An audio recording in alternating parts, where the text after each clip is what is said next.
கண்டி மளிகை ஜாமான்லாம் நான் எடுத்துக்கிட்டு இருக்கேன், பாராட்ட மாட்டியா? சாப்பிட என்னென்ன தேவைப்படும்னு சொல்லு பார்க்கலாம்.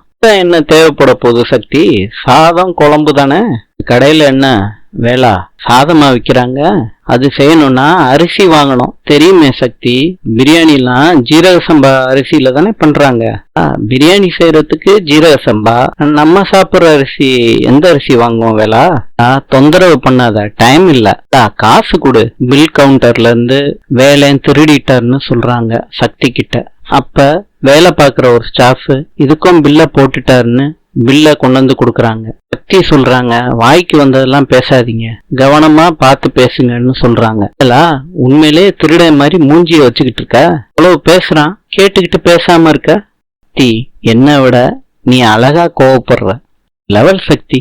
என்ன திருடன்னு சொன்னப்ப நீ என்னை கேட்கவே இல்லை. நான் அப்படிலாம் பண்ண மாட்டேன்னு உனக்கு தெரியுது. நினைச்சதை விட என்ன நீ நல்லா புரிஞ்சு வச்சிருக்க சக்தி. உனக்காண்டி நான் வாங்கின சாக்லேட் எனக்கு வேண்டாம். இல்ல சக்தி, இந்த சாக்லேட்டை வாங்கிக்கோ. சக்தி சாக்லேட்டை வாங்கிக்கிறாங்க. வேலு அப்பாவும் அண்ணனும் மகாதேவங்கிட்ட வட்டி வசூல் பண்றதுக்காண்டி அந்த செங்க சூளைக்கு போயிருக்காங்கடா. பெரிய சம்பவம் நடக்க போகுதுன்னு பேசிக்கிறாங்கடா. அவங்க எதுக்கு மாமா செங்கல்பட்டு போறாங்க? பிளானோட தான் வர வச்சிருக்காங்க. தப்பா இருக்கு மாமா, கிளம்புறேன். போனை வச்சிடுறாரு வேலு. இத வாங்கிக்க. என்ன வேலா?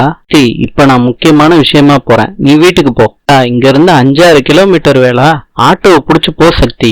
என்ன ரச போட்டு அடிக்கிறாங்க, இழுத்துட்டு வராங்க. திருப்பதிய கட்டி போட்டு வச்சிருக்காங்க. திருப்பதி சொல்றாரு, மகாதேவா கொஞ்சம் கூட நல்லா இல்ல, வட்டியும் கொடுக்கல அசலும் கொடுக்கல, எந்த சூளைக்குள்ள வந்து ஒளிஞ்சுக்கிட்டியேடா. மகாதேவன் சொல்றாரு, உன் பிள்ளைய துரத்தி விட்டியாமே, பலம் என்னன்னு உனக்கே தெரியல. பதி உன்கிட்ட வட்டிக்கு வாங்கின நாங்க கொஞ்சம் இப்படி வாழ்ந்துகிட்டு இருக்கோம். நான் வட்டிக்கு தாண்டா குடுக்கறேன், ஆனா நீ சொல்ற மாதிரி நான் கிடையாது.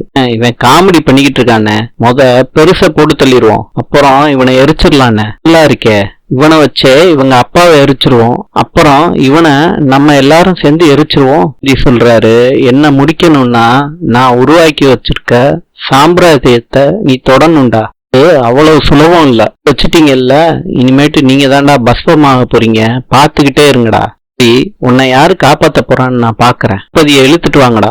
பிடிக்கிறாரு சிவபதிய. அப்பா ஒரு ஹீரோடான்னு வேலு சொல்றாரு. நிறைய அடிக்கிறாரு வேலு. சிவபதி கழுத்துல கத்திய வச்சு மிரட்டுறாங்க. நாளை பார்க்கலாம். இன்று கனடாவின் நாணயம் $. நாளை சந்திப்போம்.